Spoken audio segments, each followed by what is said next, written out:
Hello, my name is Joel, and welcome back to my YouTube channel, Shared Deck. Today I'm going to be doing another 5-color deck tech for the Reaper King. So, for the Reaper King, it is basically just a mono green devotion deck. So, the Reaper King is not really crucial to the deck. It's pretty much just there for colors. Because since I use a lot of hybrid mana, mono green hybrid mana, so it's pretty much just there for just the colors. So it's pretty much I'm just using it. So I'm just pretty much using a 99 card deck. So all right. So let's go forward to the land section. So Myriad Landscape. It's ramp, woodland, blighted woodland ramp. Nyx loaded. Nykthos, Shrine to Nyx. Very good deck to a devotion deck. So this is basically a mono green devotion deck. It's pretty awesome. Honorary the Vastwood. Devotion, not devotion, but it's a good card. Llanowar Reborn. Utility. So Mossword Bridge. So the power, getting 10 power total to all my creatures is easy with this deck, so we can activate this pretty consistently. So Ghost Quarter, gotta have that utility to get rid of Maze of Ith or Gaia's Cradle. Then all this is forests. So these are just Mirage lands, all the same artwork. So all forest. So through that, so you don't have to go through a single one of them. Whoops, that got Homeward Path, another utility card. So whenever a player gains control of my creature, I can get it back. So all right. So this is a key card of the deck. Karametra's Acolyte. So this is a mono green deck. So this is the devotion to green is pretty awesome. So you can activate this pretty consistently. You'll be able to get 5, 6, even upwards to 10 to 15 mana. All right. Arcane Signet. Llanowar Elves. Soul Ring. Gotta have a Soul Ring. Nyx Lotus. Very good card. Crucial to the deck too because it has devotion. It could use its devotion to produce mana. Findorn Elves. Cage Sun. Choose green. And it's a mana doubler too for this deck. For a 5-color deck to have a Cage Sun. Pretty awesome. Arbor Elf. Mystic Elf. Alright. Got to the Graveyard Recursion once in future. So I'll be able to use the Adamant ability. So I get to return 2 cards every single time. As an instant for 4 mana is pretty good. Green Warden Muramasa, so I get to return a card when it enters the battlefield and when it dies. Eternal Witness. Good card. Okay, Over Being a Myth. So we're in the card draw section now. So having 5 mana and gives me cards, lets me draw twice in my draw step. It's very good. And it's a win con too. So it pretty much does 3 things for my deck. Cold Eye Selkie, Devotion 2, Island Walk, and I have a lot of ways to pump a creature, so I'll be able to draw at least 2, 4, 5 cards off of it with 1 attack. Alright, Elemental Bond. I have a lot of creatures that has 3 or greater. Rishkar's Expertise, card draw. Kiora Behemoth. Kiora Behemoth Beckoner. So it lets me draw a card whenever full power 4 or greater enters the battlefield, and its untap ability is pretty good, especially if you have one of these in play. So if you have one of this, Nyx Lotus, or this one too, pretty good. Doubles the mana. The Great Henge, card draw, and it's a power boost and life gain, and has devotion to 2. Has devotion 2, so not bad. Greater Good, card draw. Since I have a lot of ways to pump my creatures, I could there'll be ways a creature will be 10/10. I'll be able to sacrifice it, draw 10 cards, and discard 3. So that's a good deal. If I'm really hard pressed for a card draw. Regal Force. Since all my creatures are green except for 1, this is a very good card. Garruk's Pack Leader, card draw. Karuga Microsage, pretty much card draw. A lot of my cards has a converted mana cost 3 or greater, so. Wistful Selkie, card draw, and has devotion 3. So. Sylvan Library, move this a little bit there. Yep, card draw and card selection too. All right, Beast Whisperer, card draw. As you can see, I have a lot of card draw cards in this deck. Biomatic Mastery. So with this card, since I need to have a lot of card draw for the engine to work, so I'll have a lot of creatures on my side, and then whatever creatures that's on my opponent's side. So most of the time I'll be able to draw 7, 8 cards out of this. So for 7 mana, it's not bad, but it's a very good card. If it's really late in the game, and if it's we're kind of locked, so this will definitely break the stalemate. A Thunder Snapper, card draw. I have a lot of cards in my deck that has converted mana cost 5 or greater. So as you can see, if we go through the deck. All right, now we go for the search. So for Court of Calling, most of the time I'm just using it to look for this, for Carametra's Acolyte.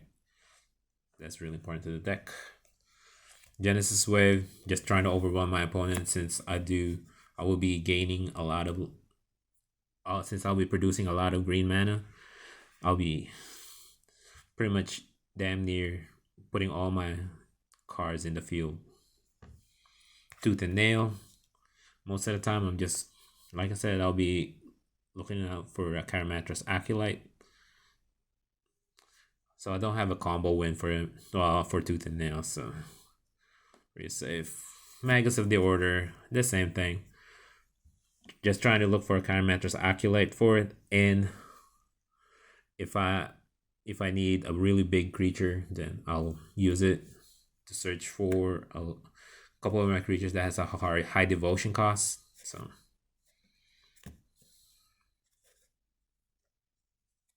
Fiend Artisan, pretty much the same thing. The only downside is you have to sacrifice a creature to look for a creature with converted mana cost X or less. So let's say you want to look for Carametra's Acolyte, you have to sacrifice a creature with converted mana cost 4 or greater just to look for this card. So the +1/+1 ability for each creature in your graveyard is not really needed. No, that's pretty much in a long drawn out game. Then yeah, it will do something, but most of the time it won't. All right, Woodland Bellower. So with Woodland Bellower, I'm more towards just looking for utility cards. So I'm either trying to look for Wistful Selkie,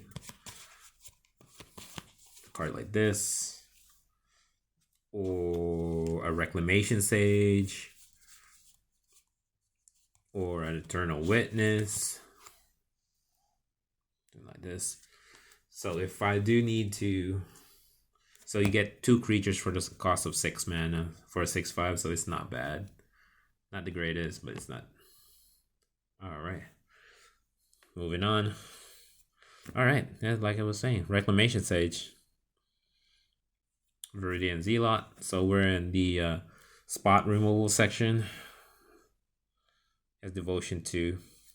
Woodfall Primus can destroy target non-creature permanent and has Persist. This works well with the Great Henge, because with the Great Henge comes into play, it puts a +1/+1 counter on it. So when it comes into play, when it dies and it comes back into play, it will get a -1/-1 counter on it, but the Great Henge will just negate it and puts a +1/+1 counter on it. So you can do it as many times as you want, provided you do have a sacrifice outlet, which this doesn't have. I mean, it only has greater good, but it's not a really good combo, because you'll more than likely draw yourself out before you are able to do anything. Like, you'll be able to destroy a couple of non-creature permanents, but it won't be able to wipe the whole board with it, or lands of your opponent. So Beast Within, spot removal for mono green, must have. So now we're in the Devotion category. So Kalani Hydra has Devotion to 8, and most of the time I'm only casting it for 2 or 3. There's one time I only had to cast it for 0, but that was only one time. So it's a very good card in the right circumstances. Primal Crux, the MVP of the deck. It has Chroma, which is basically Devotion. So if you have Primal Crux as the only creature, it'll at least be a 6/6.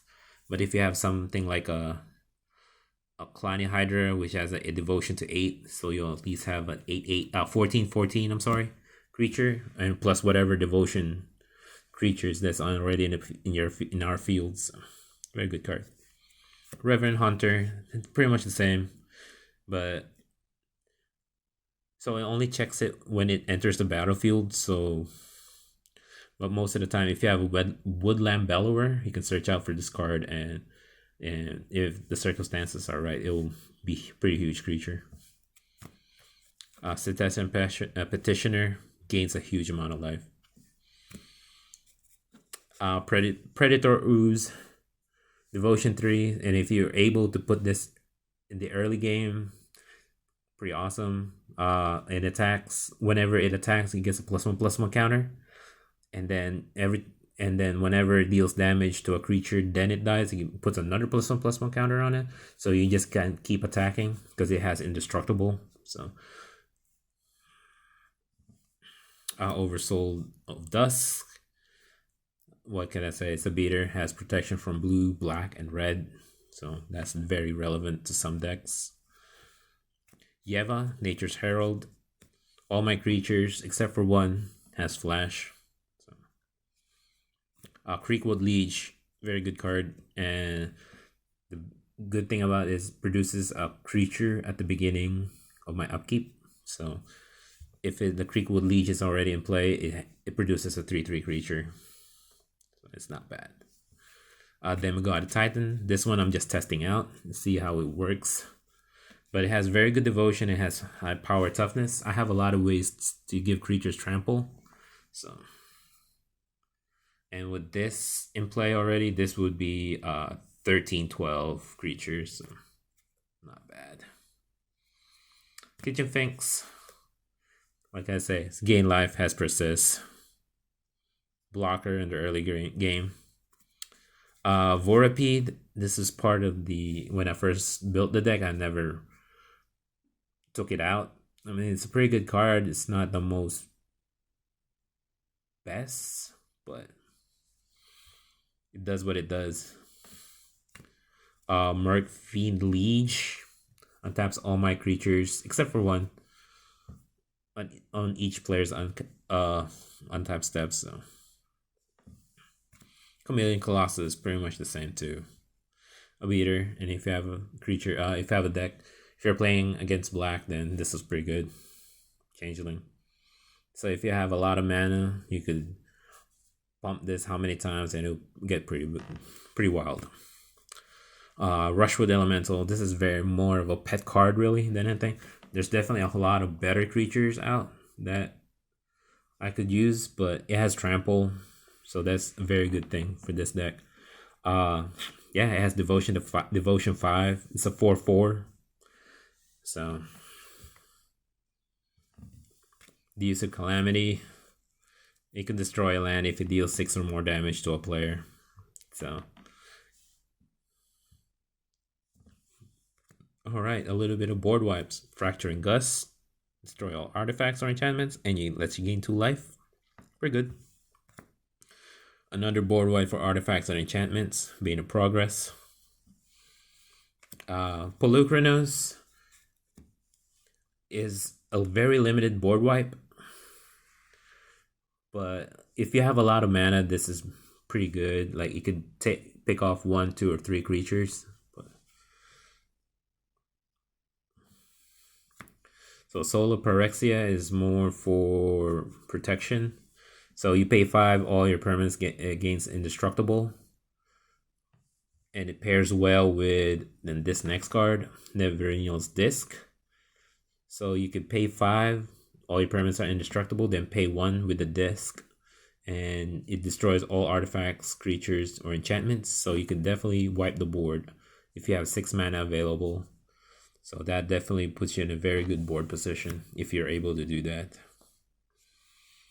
Alright, privileged position. All my permanents have hexproof. One way to protect my board state. Alright, now onwards to how we win the game. So Akroma's Memorial is only there pretty much just if you have a really huge board state and you just want to win. Try to put this down in the field and you should be close to winning. Has flying, first strike, vigilance, trample, haste, protection from black, and protection from red. So one of 2 of my haste enablers. Samut, Tyrant Smasher, pretty much the same. It's a haste enabler. I don't think I've ever used the -1 ability. So target creature gets +2/+1 and haste. Kind of redundant, but it has the Scry 1, so Force of Vigor, some spot removal. Now trying to win the game. So with Predatory Focus, it pretty much blockers are non-existent. So you may have creatures you control deal their combat damage to defending players, though they weren't blocked. So it'll just go through your opponent. Whatever they're blocking with is just going to go through and deal damage. So if you have a lot of power in the field, this will definitely punch through and win you the game. Clothy's Design. So has devotion to green, +X is pretty much an overrun without trample. So since I have a lot of creatures that has trample already, so it's not bad. Pretty much the same with Aspect of the Hydra, but it only powers out 1 creature. So most of the time, if I have a huge board state, this would definitely produce a 25/25 for 1 mana. So, and pretty much the same with this one. Glottis Design. If I have a lot of creatures on the board, it could easily produce 25 +25. So that's pretty much enough for you to win the game. And with that, that is the last. So I hope you enjoy this deck. Please leave a feedback, comment how I could make this channel better. So without further ado, so please share, like, and subscribe. Thank you.